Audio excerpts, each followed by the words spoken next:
أعوذ بالله من الشيطان الرجيم بسم الله الرحمن الرحيم قال لن أرسله معكم حتى تؤتون موثقا من الله لتأتونني به إلا أن يحاط بكم فلما آتوه موثقهم قال الله على ما نقول وكيل.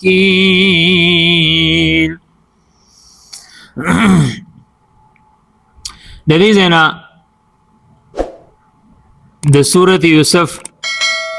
66 نمبر آیت دی او زمون د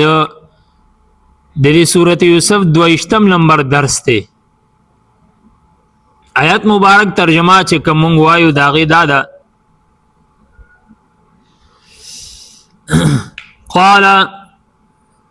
یعقوب علیہ الصلوۃ والسلام او فرمایل لن ارسله هرگز نلیگم دا بنیامین ماکم د تاسو سره حتی تر دې پوری تونی چې تاسو راکای ماتا تاسو راوړی ماتا موثقا من الله مضبوط وعده د الله لتأتوننی به چې خامخا تاسو با راولای دا بنیامین ماتا الا مگر ایو حاط بكم په آی وخت کې چې تاسو باندې حاته وکړي شي گیر شي ټول فلما بس هر کله چې آتوه ورکو دی راوړو موثقهم خپل مضبوط وعده یعقوب علیہ السلام ته نو قال یعقوب علیہ السلام او فرمایل الله تعالی علی ما نقول فاغي خبره چې مونږ وی وکیل نگهبان دی گواه دی. دا آیت مبارک د دې ترجمه دا وا د آیت مبارک کې څه بیانېږي د واقعې کومه حصہ کې بیانېږي. ندی د بور واقعې دا وشو چې کله د یوسف علیه السلام رونه یعقوب علیہ السلام ته ورسېدل نو خپل پلار یعقوب علیہ السلام ته وایي چې بابا جانا مونږ خو الته نرالو او کم بادشاہ چې مونږ سره ملاقات وکړو زمونږ عزت وکړو زمونږ ډېر خیال وساتلو او چې تاسو ډېر نیک خلک یې او تاسو چې لاړ شئ نو خپل رور ځان سره راولئ او مونږ ته سامان هم راکو چې کم غلیوی هغه هم راکړي او هغه څنګه چې سامان کولاو وګوره د زمونږ د پیسو ته هغه هم راکړه نو دی وجنا اوس مونږ د هغه سره وعده کړی را نو ته به داسې کوې چې مونږ سره به د بنیامین پرېږدې چې مونږ لاړ شو مونږ ته نور چې کم دی نو غلی راکړي مونږ سره به دې پرېږدې. نو اوس دې ځای کې یعقوب علیه السلام نه هغې مطالبه کوي یعقوب علیہ السلام سره نه پرېږدي خدا لا چې په څه شرایطو پرېږدي نو هغه خبره دلته ذکر کوي. معنا دا شوه چې یعقوب علیہ السلام مجبور شو په دې خبره باندې چې بنیامین یې د هغې سره پرېښودو. دغه خبره په دې ځای کې بیانېږي چې بنیامین یعقوب علیہ السلام خپل بچی د یوسف علیہ السلام سکرور هغه د دې سره پرېښود چې زبوزه خدا له چې شرایط یې سره کې خودل شرایط داو چې وته وای قال لن ارسله معكم یعقوب علیہ السلام او فرمایل چې هرگز ز دایا بنیامین تاسو سره نه لګم ولې نه لګم زګه چې دا د یوسف علیہ السلام ورور دی او د هغه مینه ز په دمانه ماتوم زده ته ګورم نو اسنه چې یوسف علیہ السلام سره سوشو د سره غون شي بیا به زه خفایما نور مزید ما ته تکلیف راورسی هغه تکلیف هم د برداشت نه دی او صبر مې کړی دی نو بیا به د تکلیف لپاسه تکلیف شي د دې وجه نه زه نشم کولی هغې ورپسې نښتي چې نه خامخا او دا دی او مجبوري ده کور خلک خوراک هم غواړي او دې طرف ته که مونږ دوباره لاړ شو مونږ ته ګورې سراکۍ نه نو مونږ به خامخا دا خبره تا ته کوو مونږ به دې بوزو یعقوب علیه السلام وایي چې نه پرېږدی نو صحیح ده وایي زه تاسو سره نه لیږم تر دې چې تاسو ما ته مضبوطه وعده راکړئ حتی تؤتوني موثقا من الله تر دې چې تاسو ما ته راکړئ مضبوطه وعده ده الله مضبوطه وعده ده چې مظهری تفسیر مظهری دالی کی چې مضبوطه وعده ده الله دا معنا چې قسم را سره وخورئ په الله قسم را سره وخورئ او دا وایي چې د الله په ذات مو دې قسم چې دې به مونږ راولو دا او مضبوطه وعده ده چې داسې وعده ای چې هغې کې الله ته کتلی شي معنا الله پکې ګواه شي قسم کې الله ګواه کولی نه داسې مضبوطه وعده ما سره وکړئ هله به کېږي دوی سره وکړه وعده قسمونه یې وخوړله خبره یې پخه کړه چې بس صحیح ده او داسې به وایه چې لتأتونني به خامخا به دې تاسو ما ته راولی دا بنیامین به ما ته خامخا راولی الا مگر ان یحاط بکم چې تاسو باندې احاطه وکړي شي تاسو ټول گیر شئ مجاهد وایي چې امام مجاهد چې الا یحاط بکم دا معنا چې تاسو باندې احاطه وشي ټول هلاک شئ نو بیا خو تاسو ګناهګار نه او یا قتاده صاحب وایي دا معنا الا یحاط بکم چې تاسو باندې احاطه وکړي شي دا معنا چې تاسو مغلوب شئ ستاسو د وس کار نه ستاسو په طاقت کې نه چې داسې حالات جوړ شي چې په هغې کې بنیامین تاسو نشئ راوستی یا خپل ځان چې کوم دی نه نشئ خلاصولی مغلوب یې نو بیا خیر دی پای کې ګناهګار نه خو که داسې چې تاسو بالکل په خپل اختیار یې مغلوبه نه گیر نه او بیا هم بنیامین رانولی بیا به ګناهګار یې لکه څنګه یوسف علیه السلام مو داسې کړی آی وخت کې تاسو باندې د چا څه ونه خو لیکن هغه مو رانوستو د دې وجې نه داسې مضبوط خبره و ما سره کوئ ښه هغې وکړو فلما آتوه هر کله چې هغې چې کوم دی دا وعده راوړه آتوه موثقهم هغې دغه وعده خپله راوړه یعقوب علیه السلام ته ورې کړه نو قال یعقوب علیه السلام فرمایل الله علی ما نقول وکیل الله تعالی په هغه چې مونږ ووایو هغې باندې ګواه دی نګهبان دی الله به ګواه دی معنی مونږ چې څه خبره وکړه په دې باندې الله ګواه شو بس الله ته هر څه مونږ سپارو اوس دلته دې ځای کې مونږ ته یو نکته دا راوځي د دې خبرې چې والله علی ما نقول وکیل دا معنی چې ګوره مونږ خو په خپله پخه اراده وکړه مونږ عهد او وعده وکړه پخه خو لیکن الله پکې ځکه ګواه کو چې الله په اسبابو کې اثر اچي دا معنا چې اسباب به مضبوط ساتي کلک په ساتي هغه به راخلي خو لیکن اعتماد به په الله ځکه دلته یعقوب علیه السلام دا وایي چې مونږ د ظاهري اسبابو موافق کار وکړو قسم تاسو خوړو وعده مو مضبوطه کړه اراده تاسو کلکه وکړه چې دی به راولو دا ټول اسباب دي ظاهري دراتلو خو لیکن الله چې کوم دی نو په دې کې ګواه دی یعنی دا معنا چې الله چې کوم دی نه نګهبان دی الله په دې ټولو اسبابو کې اثر اچوي که د الله خوښه نو دی به راشي که د الله خوښه نه دی بیا نشي راتلی دا معنا اوس دلته کعب ابن احبار صاحب دا فرمایي وایي چې یعقوب علیه السلام دی وخت کې زامنو ته کار پرې نه ښودو چې تاسو به دې راولی نه زامنو سره خبره وکړه خو اعتماد یې په دین او اعتماد یې په الله باندې و ځکه خو وروستو بیا د واقع په آخر کې دا راځي چې یوسف علیه السلام هم الله ورته راوستو او بنیامین هم ورته الله راوستو دلته په الله باندې اعتماد وکړو چې مونږ په الله باندې اعتماد دی بس. نو د دې وجنه خبره چې کوم نه بیا دې ته ورسېده، د دې وجنه په الله و توکل ساتي. شاه سے فرمای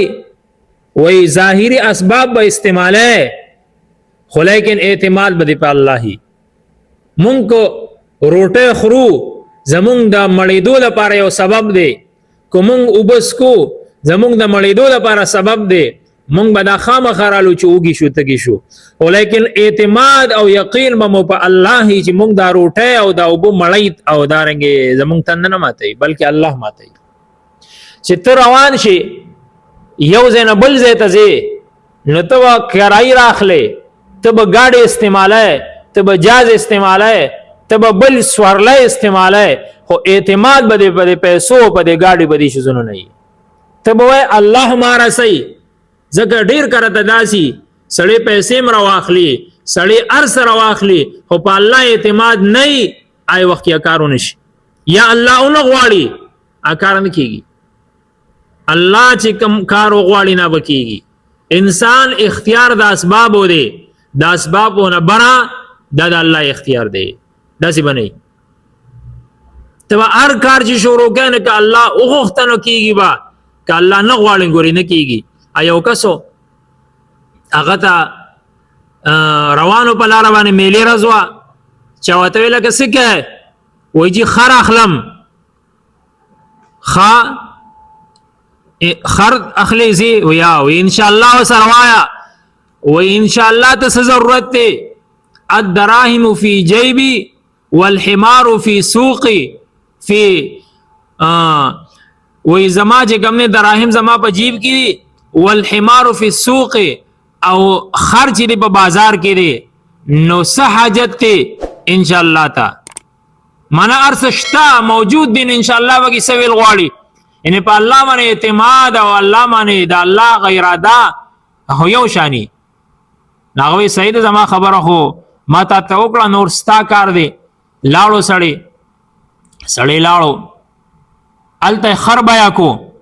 چې خر بیا کو پیسې ورکوي. اوس څنګه جیب ته لاس ښکته کو،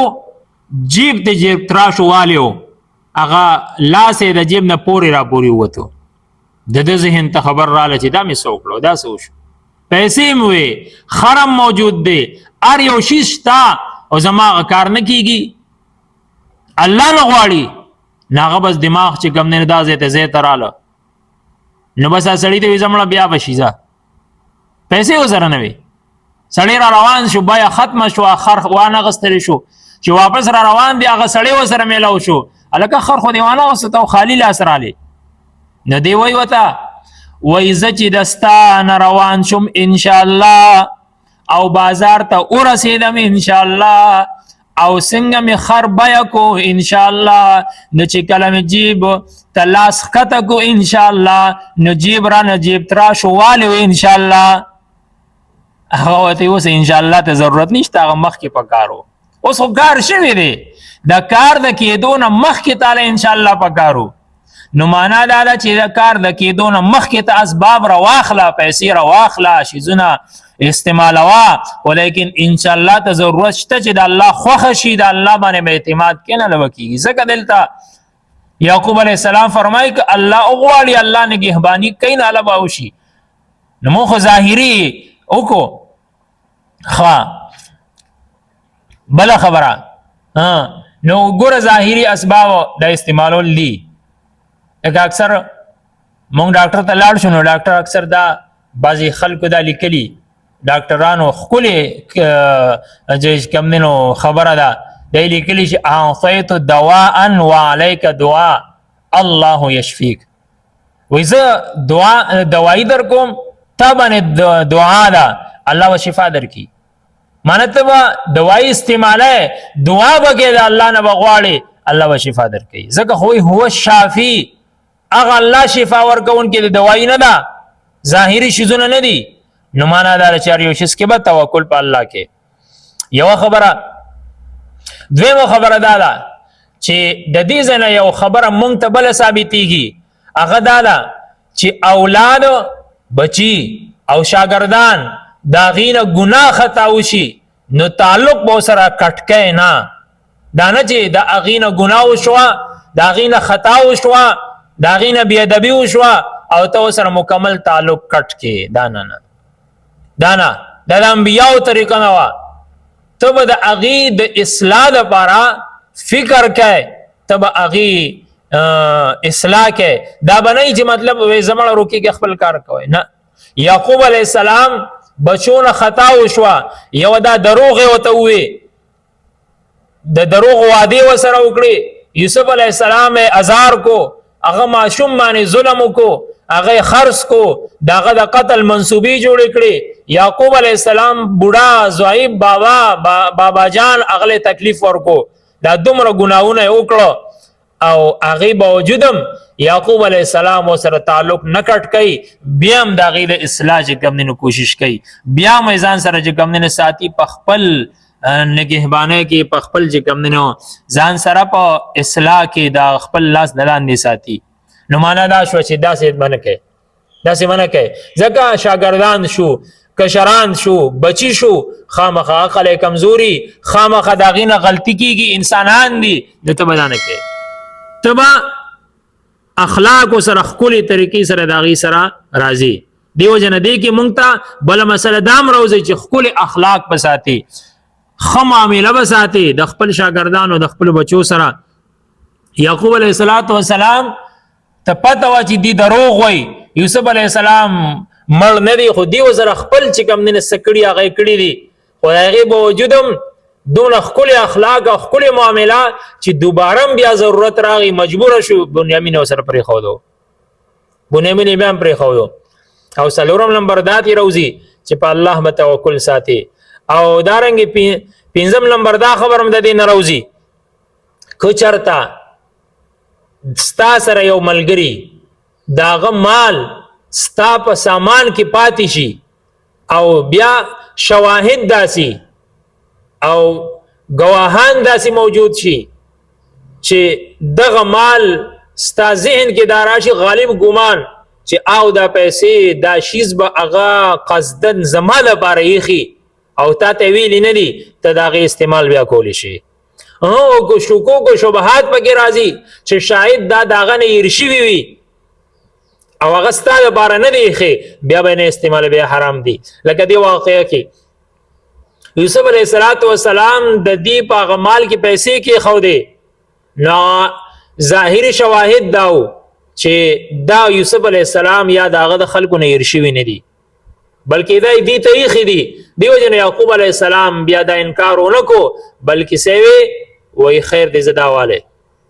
هغه بچو خپل پیسې واغستې لاړل دوباره. نو معنا دا شو چې داسې حالات راشي نو پدې کې بیا ته دې ته ګوري کملګری پیسې ما مطلب په ذل نه خرابه کستا لپاره غالب ګمان دای چې تعالی درکړي دې بیا استعمالوا کو شکوک او شبهات پکې نه بیا ما استعمال بیا دې ځان ساته. بلا مسله دې دار اوزي چې یعقوب علیہ السلام خپل بچو له قسم ورکو، نو ګورته به یو سړی ته داسې قسم ورکه په داسې شیزونو په داسې کارونو باندې چې هغه مکمل چې کم نه دغه په اختیار کې هو کو په دغه خبره کې داسې چې دغه اختیار کې چې کم نه یو کار نشته نه و دې کټ ساتي. لکه یعقوب علیہ السلام دیتا قسم ورکړي چې ته تاسو به بنیامین خامخا راولې هو کو داسې چې تاسو په اختیار کې نه و، معنا تاسو ټول هلاک شوي یا داسې مغلوب شوي چې تاسو هغه نشئ راوستئ یا داسې حالات شي چې تاسو بې بس شئ بې طاقت شئ، نو بیا به وخت کې تاسو ګناهګار نه یې. نو معنا یو سړي سره معامله کوي نو قسم ورکړي معاهده ورسره کوي نو هغه به داسې چې هغه دغه اختیار کی داسې خبرو باندې قسم ورکړي، به اختیار شیزونه کې به قسم نه ورکړي، دا به ګناه ده. هغه شی به بیا لري ساتي. بلا یوا دا اختیار باندې قسم ورکول یا وعده د نبی رسول الله هم صحابه ته چې زما اطاعت وکوي او چې کوم پر استاسو استطاعت هي کستاسو طاقت نه بدای کار کې بیا تاسو چې کم نه ګناګار نه ولې کو داسې نه بیا په ټایم سړی ګناګاریږي. اوم نمبر خبره دیدار اوسي کفاله بالنفس. کفاله بالنفس دا معنا د یو سړي د ذات ذمہواری اغستل. یعقوب علیہ السلام بنیامین بخامخه حاضروي راولی با، نو دا د هغه د ذات ذمہواری اغستل شو. کو بنیامین په فرض کې بلاره ویزه نظم، نو دی بالکل باقاعده هغه په زور راوستي شو چې ولې مونږ ستا ذمہواری اغستې ده. نو معنا نن اکثر زمونږ په مقدمو کې داسې یا ظاهري چې ګمنینو کچرو کې او بتاڼو کې داسې چې د یو سړي ذمہواری واخلي، نو بالکل دا جایز ده چې د هغه د ذات ذمہواری واخلي چې هلکه زما په شفارس دی چې ګمنینو بری کا، خو لیکن زه بیا د دې ذمہوار یم چې هغه وخله به زه بیا حاضروم. که هغه تاڼه کې کچرۍ کې په یو مقدمه کې هغه حاضرول غواړي، دا سړی به بالکل ذمہواری. نو معنا دا خبرې مونږ ته د دې نه راوځي. نو دلته یعقوب علیه السلام او فرمایل چې الله تعالی په هغه خبرو چې مونږ وې نگهبان دی، گواه دی. یعنی معنا قسم کې یو سړی د بل سره قسم خوري په یو معامله باندې، نو ګورې دا یاد ساتي چې دا قسم د په الله په ذاتي او دارنګ الله پکې گواه کولی. د چې الله دې گواه کو په دې معامله باندې دا خبره به وي خامخا کې. ولې کو بیا دې اونکړه بیا به ګناهګاریږي او بیا ګناه ده چې ګورې دنیا کې ګورې ګناه ده او په آخرت کې دا غي ګناه شته، دا غي بیا به تا ته بد چې کم نه نو تکلیف ملاويږي. نو له انسان بداسي معامله نه ځان ساتي چې به پوره کول نشي، او کو پوره کولی شي نه قسم نه پی اخري ځکه الله به کې گواه کوي، نه د الله گواه کول لا چې کم نه ګورې ډېر لوی خبره ده. د دې وجنه په داسې معاملو کې به سوچ کې فکر وکړي چې پوره کولی شي وي که نشي پوره کولی بیا مکوه. دې پورې زمونږ دا خبره وشوه. ان شاء الله آینده به بیا مونږ وایو چې دی بیا د پلار نه روانېده، نو پلار ورته څه داسې چې ګمننو هدایات ورکړه چې تاسو ځئ په مصر ته، نو هلته به بیا څه کوئ، څه طریقې سره به داخلېږئ، څه به کوئ، ځان به څنګه ساتئ، بچاو اسباب ورته ښئ. دا ټولې خبرې به انشاءالله مخکې ته بیا وایو. وآخر دعوانا الحمد لله رب العالمین.